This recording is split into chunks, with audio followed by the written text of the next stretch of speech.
She crept to her own room's door and opened it just a crack, hearing her father walk through the house and shuffle around down there. But he never went upstairs, and if he indeed did hear her blasting her music, he didn't say anything. So she was in the clear. Still, though, she felt a weight of dread drop onto her shoulders as she expected him to burst through her door at any time, and kept in the room throughout his return home. And even when her mother arrived home, she remained there and just pulled out whatever work she had to look busy if either of her parents walked in. When the time came for her to join them for dinner, she hesitantly walked downstairs and greeted her father, who sat at the table, and her mother, preparing their dinner in the kitchen. The smell of chicken adobo wafted through the house, as well as the rice and diced hard-boiled eggs. Her nose scrunched in slight disgust at the eggs, but kept her tongue and sat down at the table with her father, who was currently occupied with some paperwork.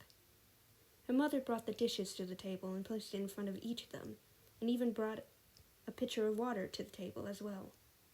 They began to eat, and she absolutely melted at the taste of the chicken and rice combo, but avoided the eggs and left them to settle at the edge of her dish. "Brienne, why you no touch your eggs?" her mother inquired with a frown, peering down at her daughter's dish displeased. "I don't like eggs, Mom. I told you this before. Remember?"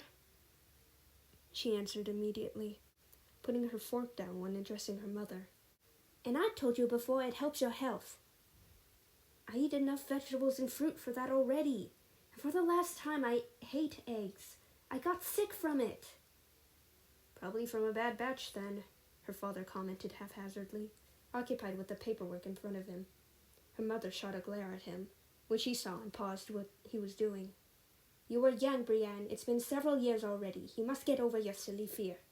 Indignation flared within her, and she just decided that she would leave the table after respectfully thanking her mother for dinner.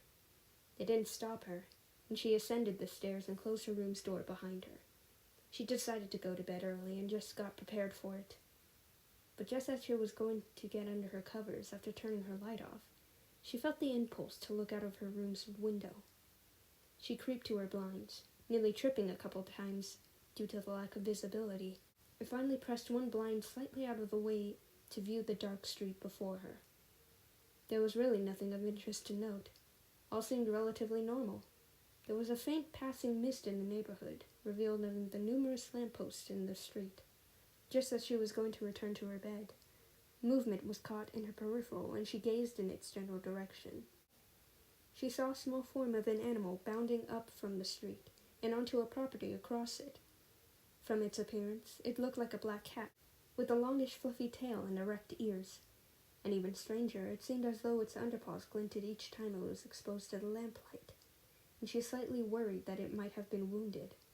She watched it scamper onto the grass of the house around the side where the fence would have been. She became even more worried, as she knew exactly what house the animal was running to. The house was the residence of a rumored cult member who dealt with sacrifices, dark evil magic, and other things along those lines. She had known the cult member back in her time of high school, and the girl was the book definition of antisocial. Let's just say she honestly wouldn't have been surprised if the rumors turned out to be true. She grimaced and turned away from the window, regret pinging in her gut as she trudged carefully to her bed. She determined to check if there were paw prints in the shade of red, just to see if her impression was right and the animal was indeed wounded. Slightly eased from the idea, she managed to fall asleep,